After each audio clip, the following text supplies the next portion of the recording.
Pemirsa, blokade Selat Hormuz yang dilakukan Amerika Serikat ternyata tidak efektif, terbukti kapal dari China bisa lewat. Para analis menilai blokade yang dilakukan Amerika Serikat hanyalah alat tekan sebelum perundingan lanjutan dilakukan. Benarkah blokade itu hanya omon-omon? Berikut ulasannya dalam Top Review.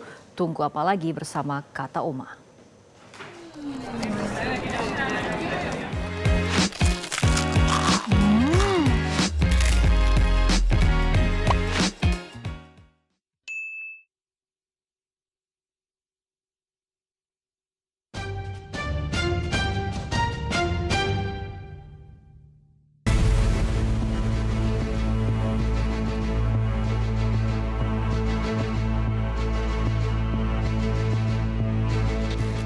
Inilah gambaran situasi di sekitar Selat Hormuz setelah 4 hari diblokade Amerika Serikat. Amerika Serikat mulai melakukan blokade pada 13 April 2026 terhadap kapal-kapal sahabat Iran yang masuk dan keluar Selat Hormuz. Tujuannya agar Iran tidak bisa menjual minyak lagi sehingga kekuatan ekonominya menurun. Namun faktanya kapal dari Cina ternyata bisa lolos keluar Selat Hormuz.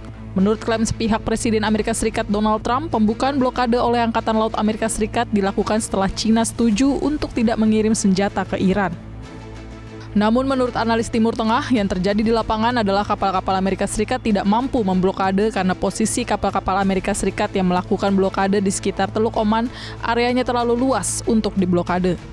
Klaim Trump yang membuka blokade untuk Cina hanyalah upaya Trump untuk mengendalikan narasi. Dari pihak Amerika Serikat sendiri, mengapa kok melakukan ini ya, terus memblokade, dan kemudian tiba-tiba Trump juga berubah omongan ya setelah ada ancaman ini, mengatakan bahwa sekarang Selat Hormuz terbuka untuk dunia, untuk Cina, dan China pasti akan berterima kasih kepada saya, dia bilang gitu ya.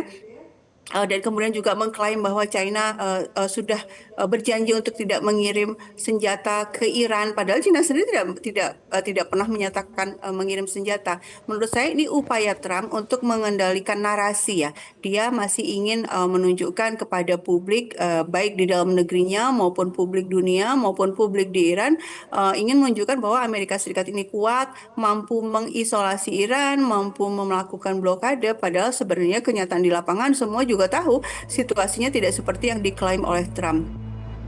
Memblokasi Selat Hormuz dari area luar memang tidak mudah.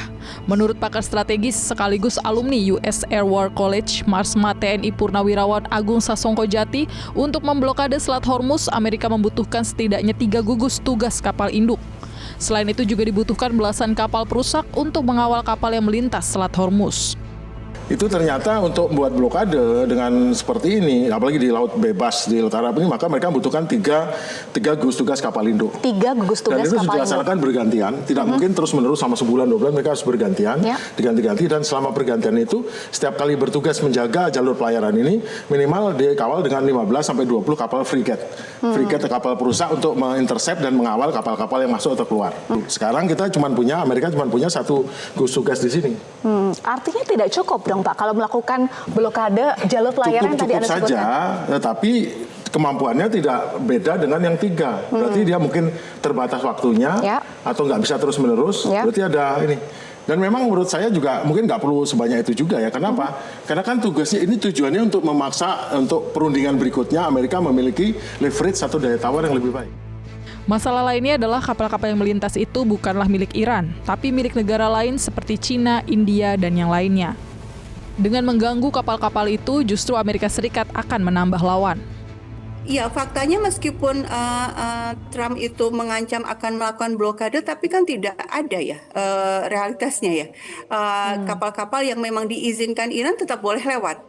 Artinya sebenarnya Trump ini tidak punya kekuatan, dan memang dengan cara apa sebenarnya ya melarang kapal-kapal untuk lewat. Yang bisa dilakukan oleh kapal-kapalnya Amerika Serikat kan memberikan ini ya, warning ya kepada kapal yang lewat, jangan lewat atau putar balik. Tapi kalau kapal-kapal tersebut tetap mau lewat, apa yang mau dilakukan oleh Amerika Serikat? Gak ada, kecuali kalau dia nekat mau melakukan serangan terhadap kapal-kapal tersebut. Nah, masalahnya kapal-kapal itu kan punya negara lain. Yang artinya berarti kalau Trump itu betul-betul menembaki kapal-kapal itu berarti dia melancarkan perang terhadap negara lain. Misalnya sebagian besar kapal yang lewat kan kapalnya China misalnya atau kapalnya India. Nah kalau diserang oleh Amerika Serikat ya berarti kan menyatakan perang kepada negara-negara itu dan artinya menambah front baru. Banyak pihak melihat blokade yang dilakukan Amerika Serikat merupakan bagian alat tekan terhadap Iran menjelang perundingan putaran berikutnya. Tekanan lainnya dilakukan Menteri Perang Amerika Serikat Pete Hegseth yang mengancam akan menyerang infrastruktur penting Iran bila negosiasi kedua gagal lagi. Hegseth mengklaim kekuatan militer Iran saat ini melemah.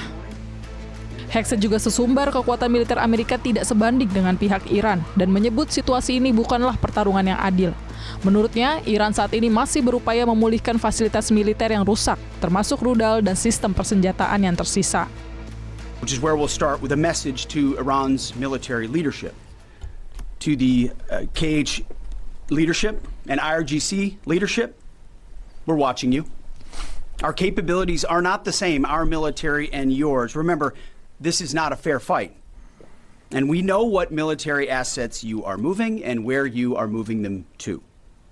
While you are digging out, which is exactly what you're doing, digging out of bombed out and devastated facilities, we are only getting stronger. You are digging out your remaining launchers and missiles with no ability to replace them. You have no defense industry, no ability to replenish your offensive or defensive capabilities. You only have what you have. You know that, and we know that. You can move things around, but you can't actually rebuild. You can dig out for now, but you can't reconstitute. But we can. We are reloading with more power than ever before, and better intelligence, even more importantly, better intelligence than ever before, as you expose yourself with your movement to our watchful eye. We are locked and loaded on your critical dual-use infrastructure, on your remaining power generation, and on your energy industry. We'd rather not have to do it, but we're ready to go at the command of our president and at the push of a button. Namun salah satu negara anggota NATO, Finlandia, memperingatkan Amerika bahwa Iran memiliki banyak taktik untuk mempertahankan Selat Hormuz. Hal itu diungkap Presiden Finlandia, Alexander Stubb, yang mengaku Iran ibarat memiliki banyak kartu yang sulit ditebak musuh, termasuk Amerika Serikat. The blockade, from an American perspective, I would say makes sense if it works out, in the sense that they now have a stranglehold. But I guess wonder what will happen if they will be at loggerheads with China on this. So there's just so many different complicated aspects to this, and we're all trying to find an off-ramp right now, which is not going to be easy, but at the end of the day usually is doable. But Iran holds a lot of the cards right now. I'm afraid that is the reality. Salah satu kartu yang bisa dipakai Iran menghadapi Amerika Serikat adalah menutup Bab el-Mandab, sebuah selat sempit yang menghubungkan Laut Merah di sebelah utara dan Teluk Aden yang mengarah ke Samudra Hindia di sebelah selatan. Laut Merah sendiri merupakan jalur tercepat menuju Eropa melalui terusan Suez Mesir. Untuk menutup Selat Bab el-Mandab, Iran tidak melakukan sendiri, tapi dilakukan oleh milisi Ansarullah atau lebih dikenal dengan sebutan kelompok Houthi. Ya, yang pertama dari sisi Iran sendiri memang sangat mungkin untuk menutup Laut Merah karena dia punya aliansi yaitu Ansarullah Yaman dan sebelumnya Ansarullah Yaman itu pernah diserang langsung juga oleh Amerika Serikat ya di tahun 2024 selama 52 hari itu kapal perang Amerika Serikat berusaha menyerang Ansarullah Yaman tapi kemudian karena dibalas dengan rudal-rudal oleh para pejuang Yaman ini akhirnya kapal perang itu pergi. Artinya Amerika itu pernah kalah ya meskipun diam-diam dan tidak banyak bahas juga di media. Nah, kali ini ketika Iran memang betul-betul berkepentingan agar Amerika Serikat ini tunduk dan menghentikan segala bentuk ancamannya terhadap Iran, dan Iran juga sudah secara terbuka kalau ini masih Amerika Serikat ini masih terus melakukan ya kalau istilah yang dipakai oleh Ali Akbar Velayati tokoh senior Iran itu mengatakan bahwa kalau Amerika masih melakukan hal-hal yang konyol gitu ya bahwa Iran akan menutup Babul Mandab. Dan siapa yang akan menutupnya? Tentu saja bukan Iran secara langsung, tapi Ansarullah Yaman. Jika Bab El Mandab benar-benar tak bisa dilewati, maka dampaknya akan lebih parah bagi perekonomian global. Sebab hampir semua barang konsumsi dan manufaktur menuju pasar Eropa sangat bergantung pada keamanan selat yang lebarnya hanya sekitar 29 km ini. Kini dunia menantikan perundingan Iran dan Amerika Serikat bisa membuahkan kesepakatan damai, sehingga terjadi deeskalasi dan normalisasi.